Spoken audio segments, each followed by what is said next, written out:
positivamente, até porque o objetivo foi alcançado, né? Nós negociamos durante 4 meses de forma exaustiva, com autorização do próprio governo do Estado. Foram 4 meses numa mesa de negociação com a secretária Mariana Lobo, que culminou aí no envio da mensagem tão aguardada por nós, agentes penitenciários, até para que o Estado do Ceará possa sair do triste ranking dos piores salários que eram pagos a esse profissional que trabalha nas unidades prisionais. A mensagem atende às expectativas da categoria?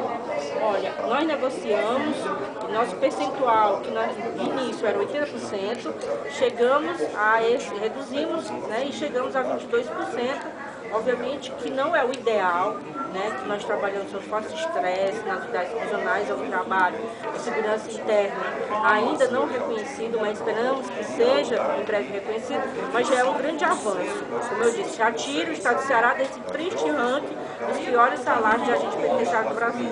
Agora,